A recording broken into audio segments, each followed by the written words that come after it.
Can we just begin by asking you to introduce yourself and to tell us what it is that you see yourself as principally doing at this point in time? Well, my name is David Spangler. I'm a father and a husband. I'm working on 3 books at the moment and have just seen another book take print after 8 years of no new writings coming out. Working as a consultant with Seattle University on a series of courses collectively called the Sacred Universe Project. So I suppose generally at the moment I see myself as someone wanting to articulate certain ideas and images about ourselves and the future, and to assist organizations and groups that are engaged in a similar kind of articulation, whether that's verbal or whether it's through experiential means. And what is the enterprise?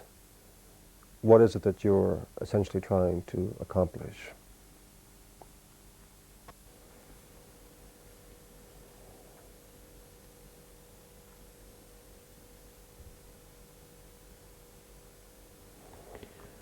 Well, I think I would say that we are midwifing a new cycle of planetary expression and human evolution.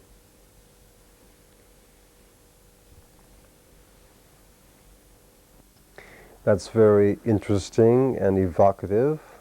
I want to hear more. I'm practicing being succinct.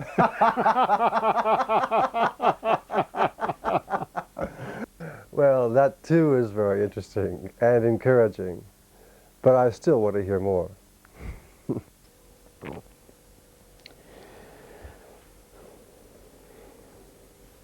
We're at a watershed time in human history, and I would also say in planetary history, in terms of the impact that human endeavors and activities are having on the whole life cycle, the biosphere, the atmosphere, the whole domain of planetary life.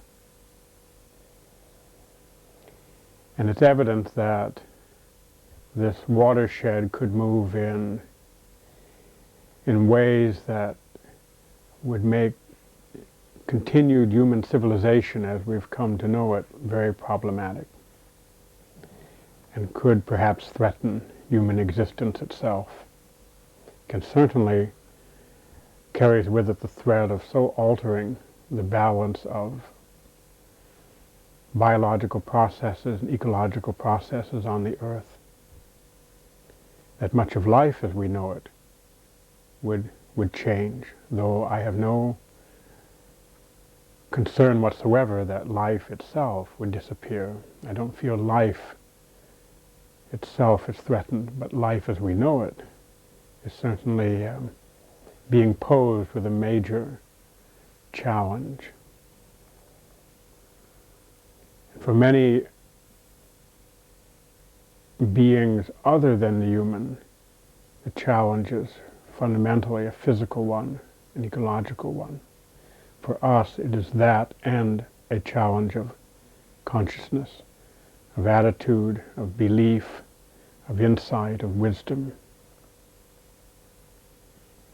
The other side of that watershed, or the other direction that the water could flow, would be towards a very different conception of humanity's role and place in the whole planetary drama, and one that would be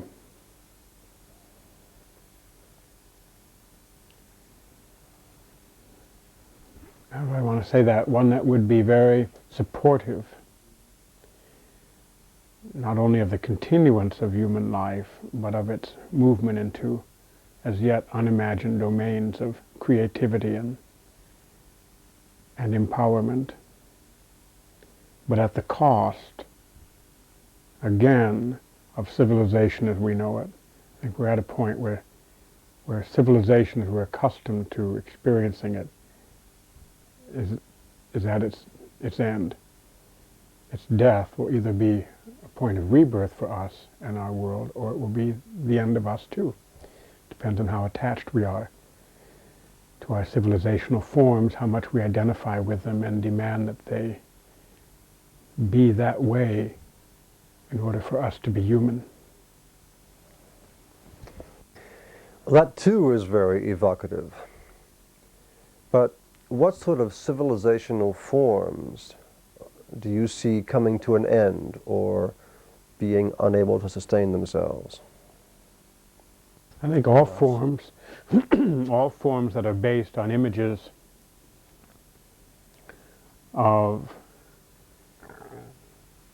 inappropriate separateness and divisiveness, which are grounded on a postulation of non-connectedness between human beings and the rest of the earth, or certain segments of humanity and other segments of humanity. And that can go right down to the image of the isolated individual and the needs of the individual over and against the needs of a larger whole, on up to the needs of nations and ethnic groups and religious polities over and against the needs of the whole. David, this theme which stresses the importance of the individual sacrificing him or herself on behalf of a larger whole is a theme that was also taken up in the basic attitude and philosophy of fascism earlier in this century. It was also, of course, a key ingredient in the philosophies of both Marx and Hegel. I'd be interested to know, therefore, how your views on this score differ from that basic attitude. In other words, part of what we in the West value very highly is precisely the individual. That's right.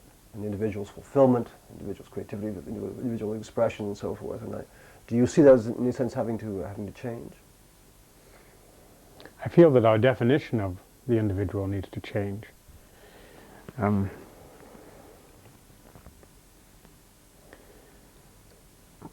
If I look out at the universe, I certainly see that differentiation is a major phenomenon, and nature is rich in its expression of individuality. So on one hand, anything that curtails the development of uniqueness and differentiation seems to me to be profoundly anti-life and running against the course of nature. And we see this in the whole area of the ecological challenges that confront us. Many of those challenges arise from our attempts to reduce the complexity of nature down to something that's much simpler and has one or two basic identifying qualities, like a monoculture. But in nature, we also see that the individual exists as part of an ecology. The individual does not exist as a unit in its own right, where if you strip everything else away, the individual still remains somehow untouched. And it's the sense of participatory individuality that to me is important, that part of my individuality, part of what makes me alive and defines my uniqueness is my participation in a larger wholeness. And I feel ecology is a good model for that, or a good metaphor for that. And I agree that certainly in spiritual fields and in the New Age field to some extent, and in attempts to grapple with the excess of individuality, the tendency is to go to the other extreme and say the individual must surrender to the good of the whole, and it's the whole that makes that decision of what is good, not the individual. And to me, that's as much of a fallacy as saying that the individual has to make those determinations without any reference to a larger pattern. So it's a situation in which there are, for me, widening circles of involvement, or I should say I see myself as a dynamic pattern of interaction. There are times when I am the arbiter of my fate, so to speak, and there are times and situations where I cannot speak for myself alone. I have to take into account the others who make up the system with me. That's essentially how a family operates.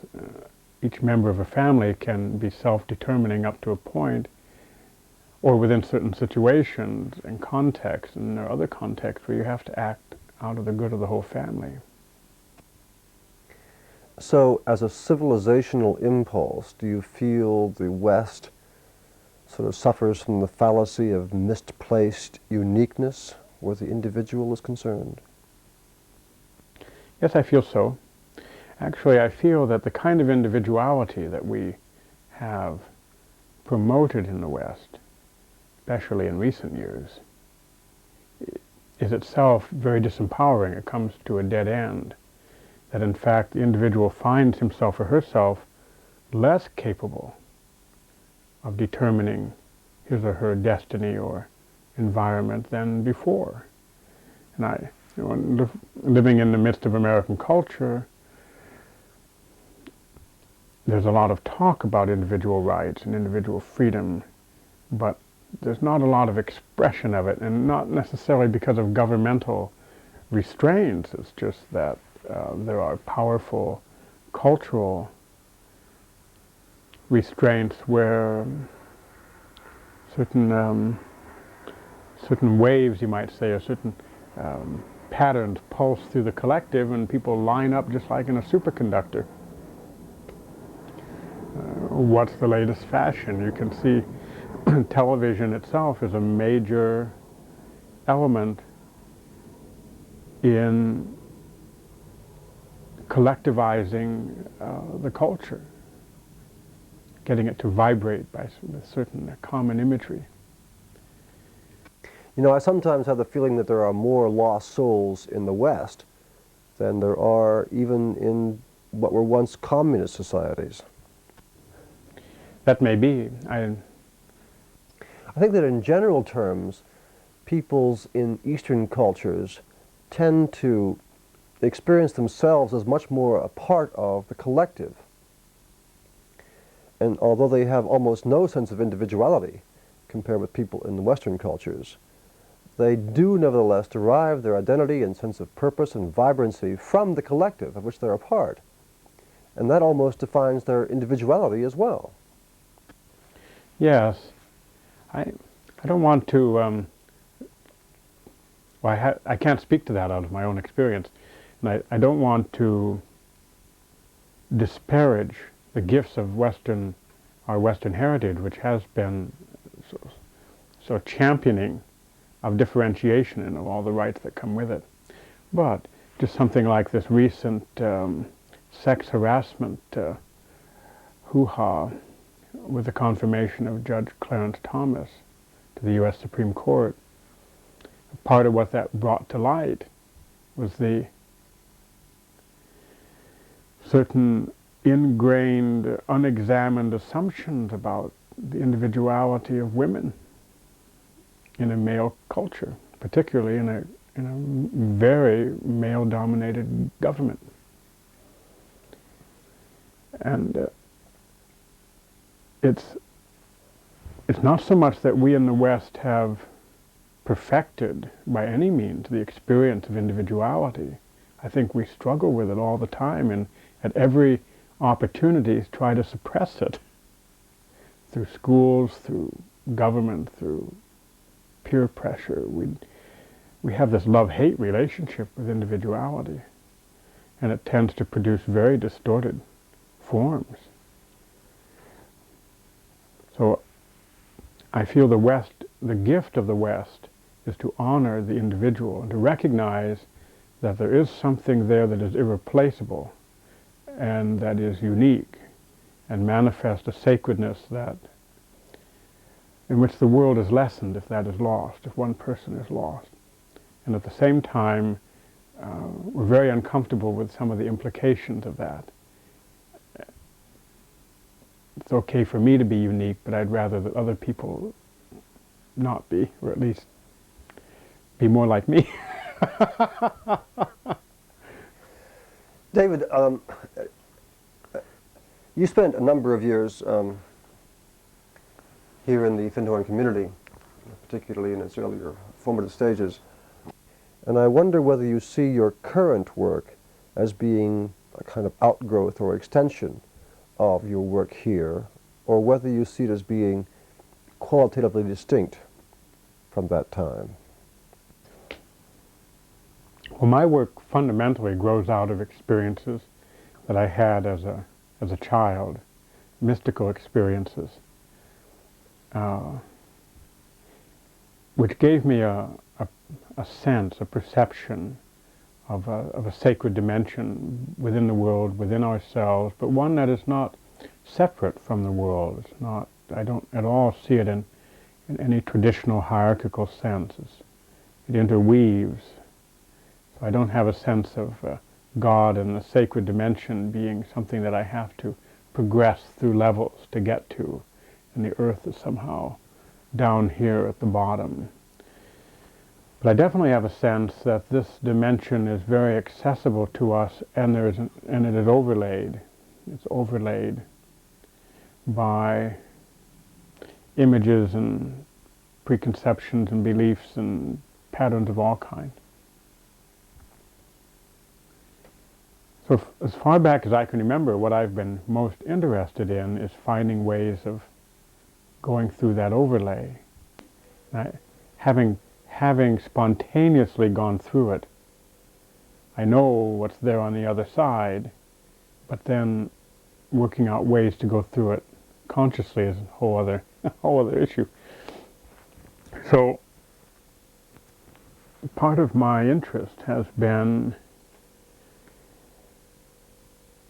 particularly looking at the interface between the human individual and the personality and that sacred dimension or that spiritual dimension. One way to say that is I'm very interested in the ins and outs of spirituality.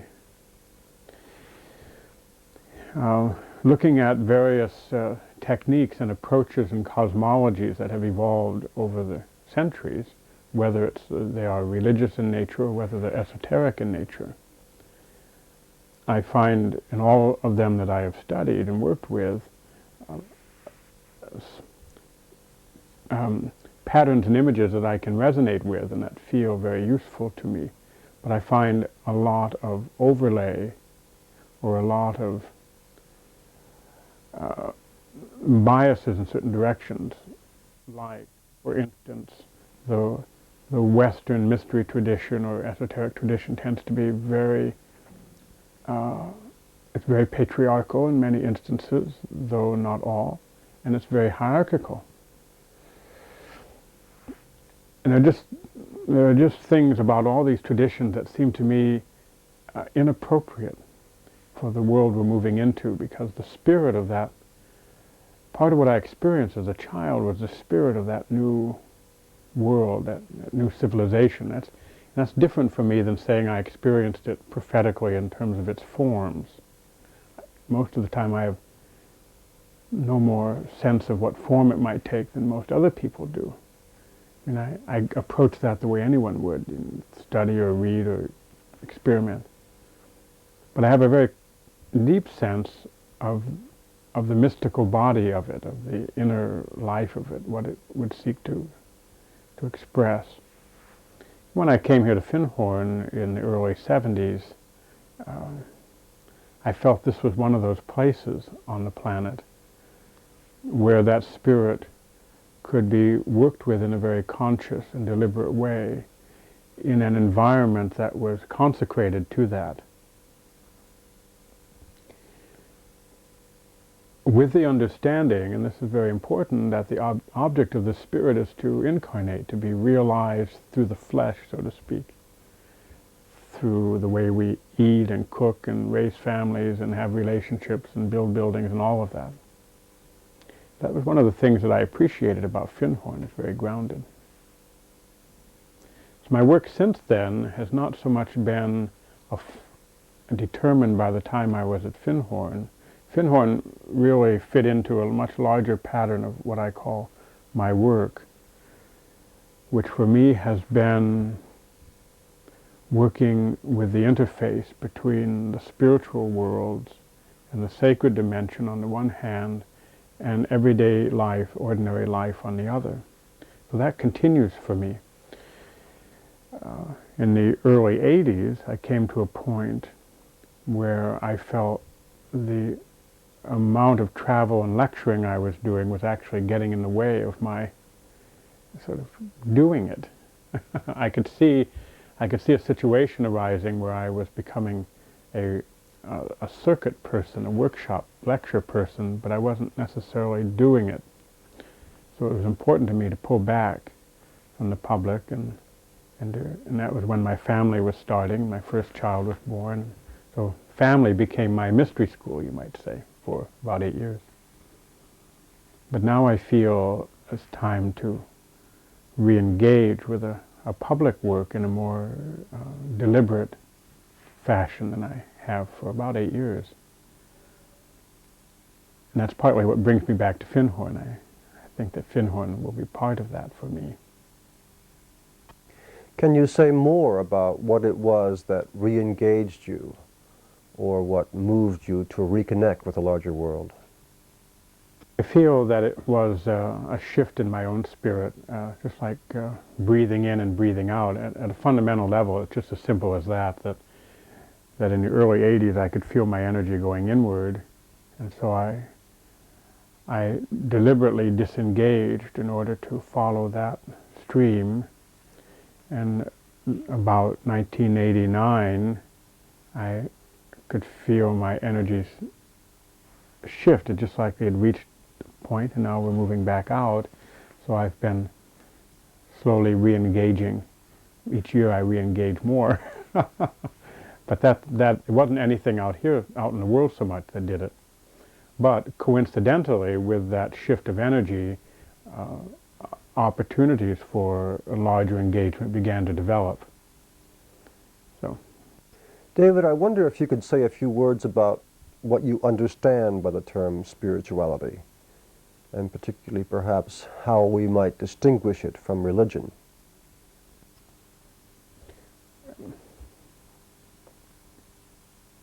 Well, spirituality for me encompasses the entirety of a person's life. It's a way of looking at how that individual engages with the cosmos as a whole. And in my cosmology, in my way of looking at the world, each of us is an interior being, a spiritual being, in addition to being an external entity. So when I engage with my world, I engage with it in terms of values and beliefs and ethics and morals. And as well, I engage with it through a resonance of spirit that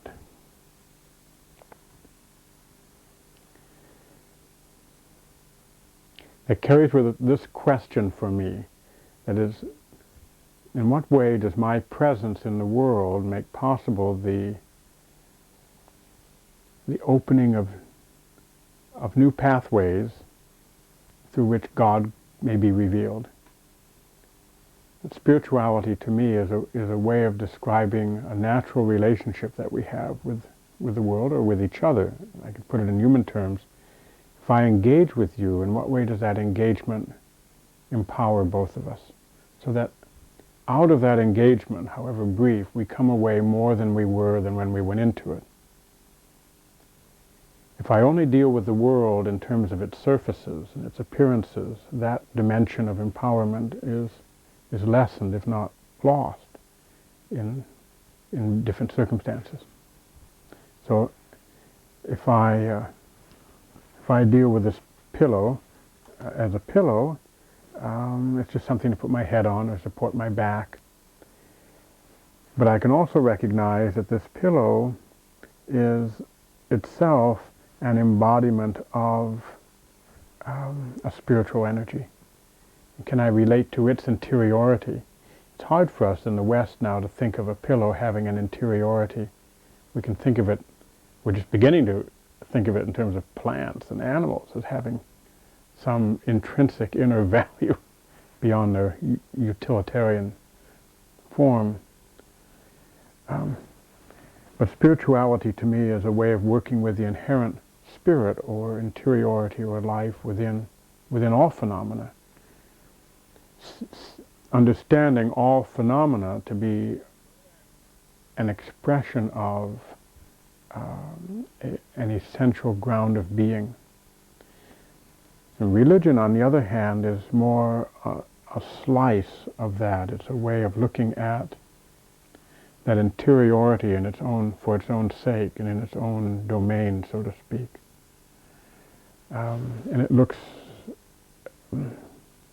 religion deals with worship, whereas for me spirituality deals with empowerment and birthing, with the relationship that I have with the world that brings to birth new possibilities and a heightened spirit in the environment.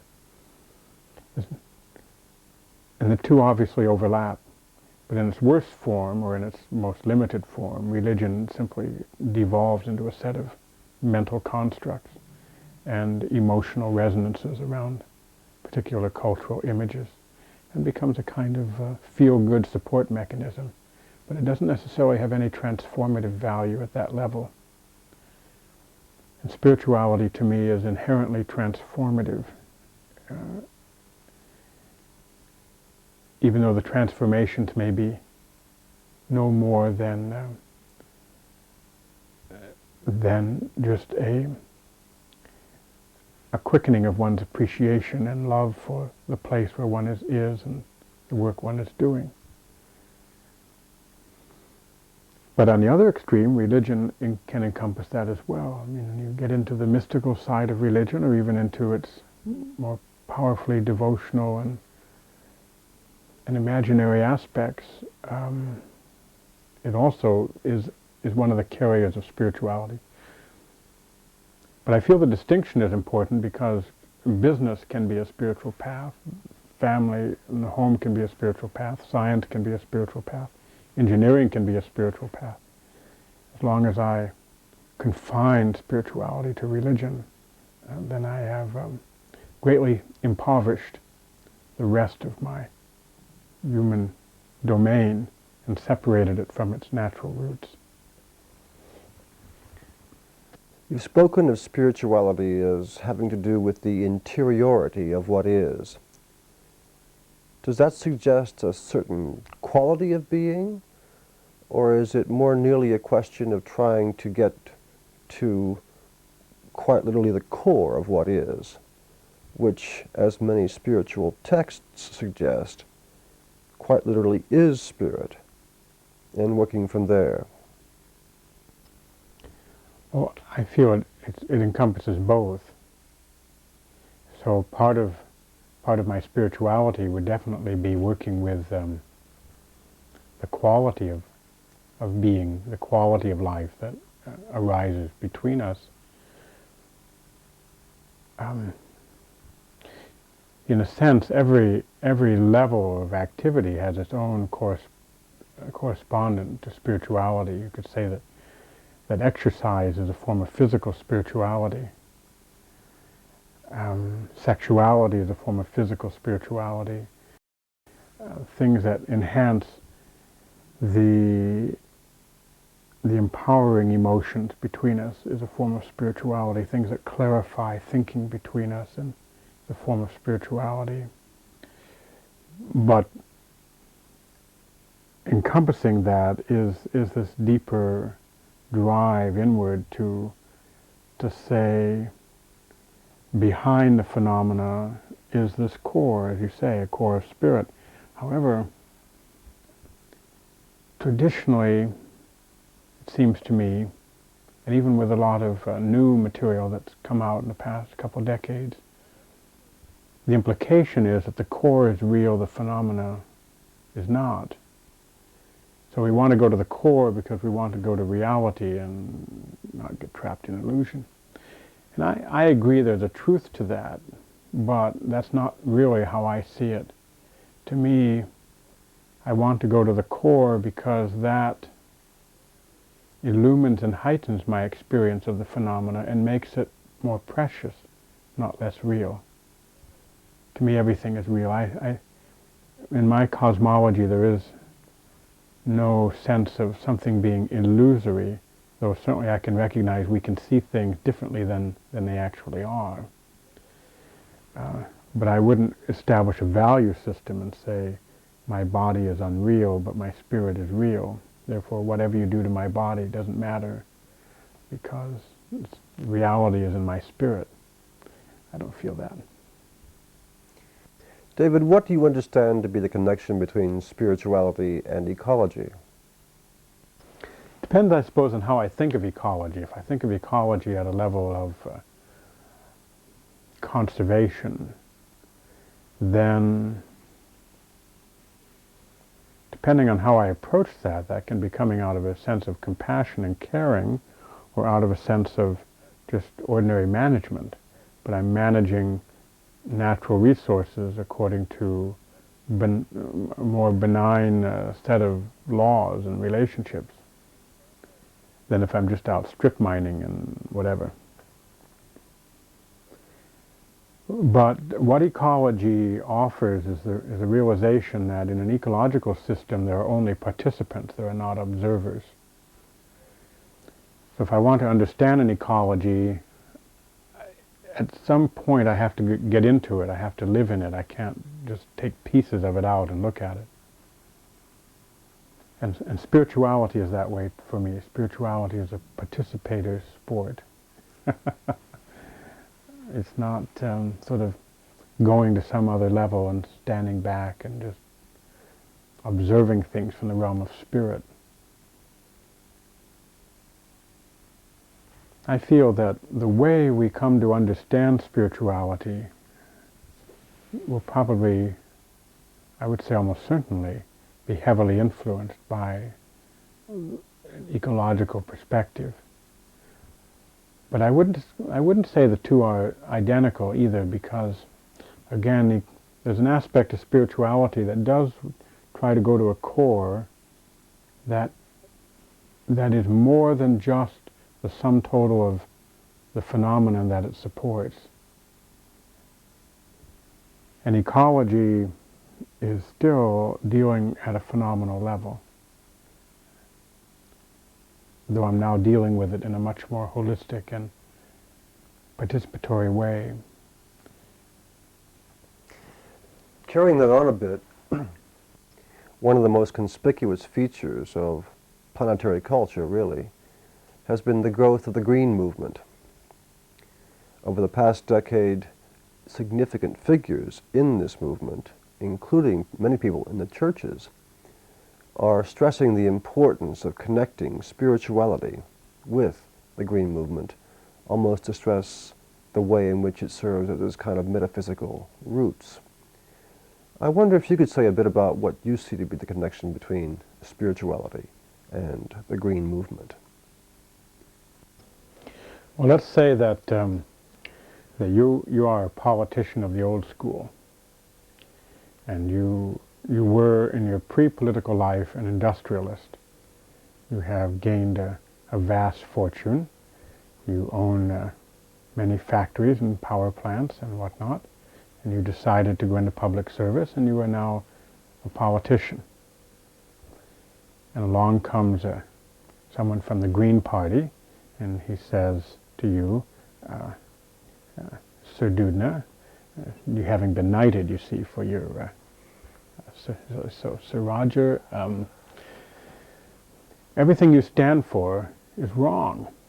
It's people like you who have been destroying the earth. Now it's time to legislate against all that. you are not likely to receive this pronouncement with inner paeans of joy and delight. Spirituality is a discipline. Among the other things I've said, one of the key elements actually is that it is a discipline of meeting the other and seeing within the other myself or a shared core.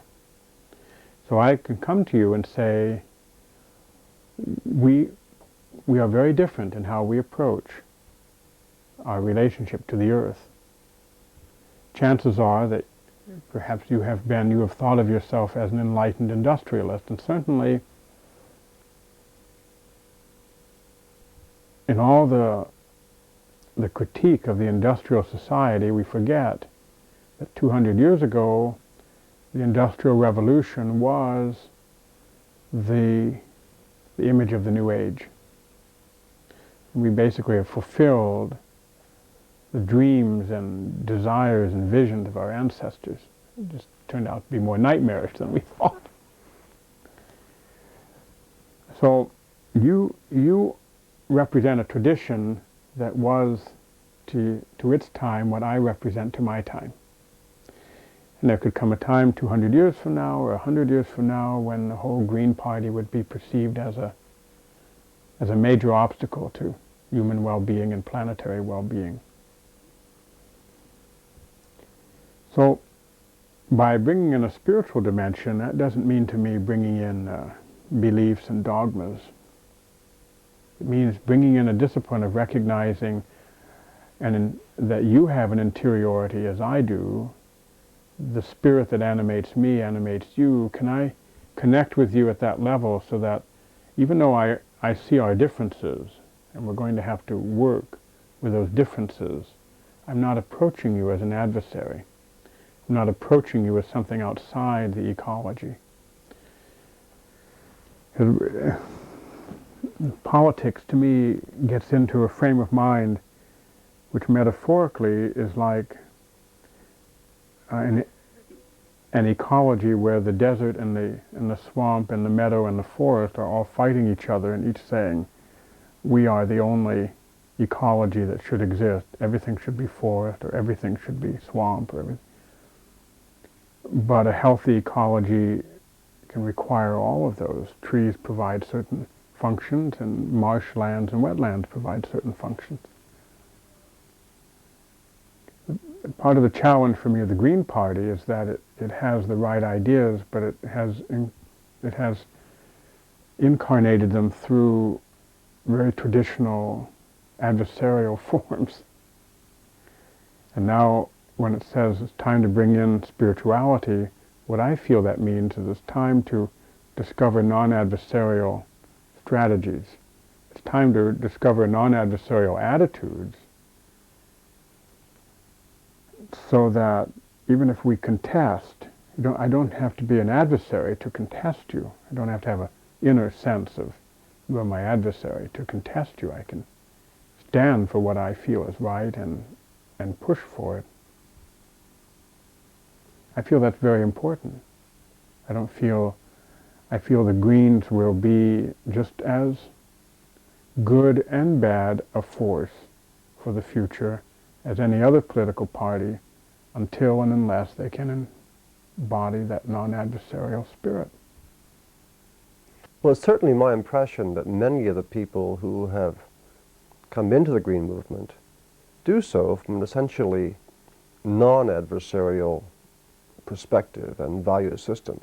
And a lot haven't. A lot have just come out of the old left, has just moved into. That's right. The problem seems to be that governments and politicians seem to respond quite literally only to pressure, and sustained pressure at that. It's almost as though unless you're making a loud and constant noise, they just literally don't seem to think that you exist. Well, let's talk about this in a different metaphor. In Aikido, it's said that the moment you attack, you have lost. Because in order to attack, you have to go off balance. And you're then at the mercy of the other. There's nothing at all, I mean, ecologies are filled with life forms putting on sustained pressure. All life forms put on sustained pressure.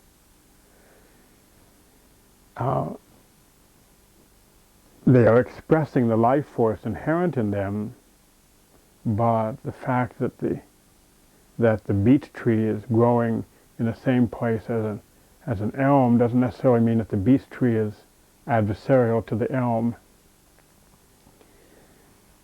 I think one of the major changes in political approach that would be represented by a spiritualizing of politics is not that it loses its necessarily, I mean it might, I suppose in time that would be interesting, but it's not that it loses, you know, the sense of that sustained pressure, that I stand for my position, but that I stand for it in a way that in which I am not intrinsically dishonoring you. I can put pressure on you to change without saying, Roger, you are my enemy.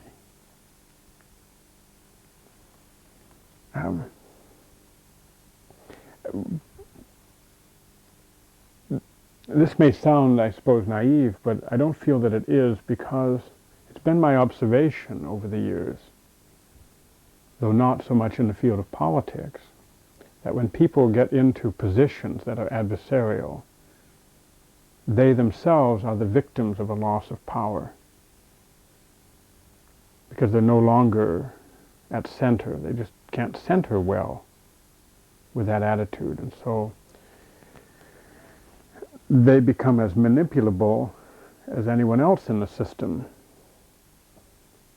So the Green Party or any other party needs to find a way to say, we're going to really be at a center that honors and embraces the whole system, all people, all beings. And we can fight like hell while we do that.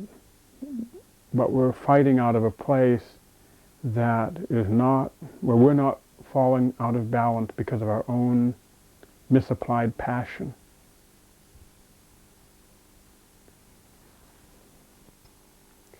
Do you feel that in order to save the earth, we as individuals and perhaps even as cultures and civilizations are going to have to relearn the meaning of sacrifice, wherein we're going to have to forego that kind of affluent lifestyle to which we become accustomed in the West? I mean, is sacrifice, do you see that salvation process or that redemption process as entailing sacrifice? And if so, of what kind? No, not necessarily. I don't. I don't see it entailing sacrifice as an attitude, as an assumption. I think it definitely entails change. There's no particular reason why I have to assume that that change is sacrificial in nature. It may represent a loss to me in one way, but it can represent a gain in another way. It depends on sort of, it's the old, is the glass half full or half empty kind of paradigm. I think what we need to do, what we need to have is a sense that everything is up for grabs, that we can't make assumptions about what will work and what won't. But I suppose it depends on how we define lifestyle and quality of life. You know, there's a big issue in America at the moment around quality of life. And there are people who live in comparative poverty and in technological simplicity that we might say have a much higher quality of life, certainly happier and less stressed than a lot of folk who live surrounded by the latest technology of a consumer culture. But we can get very romanticized about that too and say, well, the noble primitive, and how wonderful it would be to go back to that state. And I don't think anybody wants to go back to that state. I happen myself to be a gadget freak. I like technology. I would be distressed to see our world lose its technological skills and infrastructure. But that technology may need to be reimagined and revisioned, and there's no reason why it has to take quite the form it has. Other forms can come to the forefront. I suppose what it is I don't have a hair-shirt approach to transformation. And I think a lot of the image of sacrifice is coming out of feelings of guilt and feelings of mea culpa. And there's maybe a certain chic in it too. It's fashionable. But I think we do have to be prepared to take whatever steps are necessary to deal with what is given to us to deal with. But I think if we just have a sense of sacrifice, it deadens the imagination. And why can't we imagine other ways of doing things we do now that are just as comfortable and appealing and wonderful, that don't have the deleterious impact on each other and on the environment? I think when you go into a family, as a parent, you go in recognizing that sacrifices will be made, but you don't think of it in those terms. You don't think of this big sacrifice, because you're thinking of the love. That means so much compensates for that. So I find just a sacrificial attitude to be sort of dull and bothersome. It cuts off the spirit to me. It doesn't enhance it. Speaking of reimagination, I believe you've just completed a book with William Irwin Thompson entitled The Reimagination of the World. I also believe that it's essentially a critique of the New Age movement, of which you were yourself a formative part. What is your current attitude towards the New Age? When we heard Stephen Gaskin speak at a conference the other night, he said that he still thought of himself as a hippie. And through his talk, he sort of elevated the image of hippie to something actually quite noble and wonderful. That's what I feel about the New Age. I still think of myself as someone involved with the New Age. And I still feel the New Age movement or the New Age idea has profound gifts to offer and is a powerful image. And I recognize that around that idea has crystallized and gathered a whole cloud of activities that some of which embarrass me, and more of which embarrass a lot more people. If that's all that I mean by the New Age, certain kinds of psychic phenomena or lusting after past lives or buying crystals or what have you, then that's a great caricature. That would be exactly the same thing as saying that that Christianity is really a form of tribal cannibalism because of the Eucharist, or to define Christianity solely on the basis of some of the rantings of the televangelists in the United States. There are elements in the New Age that are obviously sensational enough and exotic enough that the media likes to pick up on them. But today, when Angus was talking about the sewage treatment living machines that John Todd and Oceanarks are developing, where sludge goes through a series of tanks, and each tank has certain life forms that can eat and digest it. If I tapped into a tank, say 3 tanks down the line, and out came what in effect is still sludge, and that's as far as I went, I could say, gee, this isn't working. Put in sludge, you get out sludge. I have to go to the whole end of the process, and there I'm getting pure water at the other end. And New Age is like that. some parts of the New Age bring in raw, untreated desire, emotion, pain, antagonisms, narcissism, just a lot of superficial stuff. And some people just stay in that tank. But on the whole, it moves on. And I could look at something like what John Todd is creating, what Findhorn is. There's a lot of expression to what I would call the New Age movement that represent what's coming out down at the other end. That's really very powerful, very clear, very pure, very effective.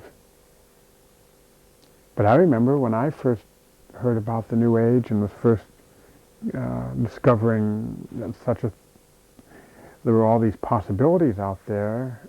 It was UFOs, and it was psychic phenomena, and it was channeling. It was all the things that the media looks at today and points a finger at. That was my introduction to it. And most people I know have it's a way of altering their sense of reality. Gee, there's more out there than I thought. So now I want to explore it. And then they go on exploring and they come to much, much deeper and more holistic places. So I feel the New Age is doing just what it needs to do. It's reminding us that we're in a time of change. It's reminding us that we're not stuck in the past. It's reminding us that transformation is possible and we can bring it about. It's inviting us to explore parts of ourselves that are empowering and parts of ourselves that can touch deep qualities of love and compassion. I feel it's a very healthy thing. And it has these extremes, like so many other aspects of human activity do. Do you understand it as a state of consciousness? The New Age? State of mind, yes. Well, I tend to see it that way. I see the New Age myself more as a metaphor than as a physical event. It's something that reminds us of our creative possibilities. And it's like, in many cultures, there's always one God form, one image of God that is the child of light, the divine child. It always embodies the sense of possibilities, of the future as the other, as that which is not defined by thoughts that are solely conditioned from the past. One has to stretch the imagination, one has to make a leap of faith, one has to surrender attachment to familiarity in order to connect with that future. There's always these images of the child as that aspect of God that learns and invites learning and transformation. And our culture tends not to have that. I mean, we barely have a feminine image of God, much less a child one. Basically, we have this extreme patriarchal old man image. So the New Age, to me, metaphorically reminds me of the childlike qualities of life and the possibilities inherent in life for new creation and for transformation and for growth and for learning. So I see the New Age as a kind of metaphor for a learning state, a learning consciousness. David Spangler, thank you very much. Thank you, Roger.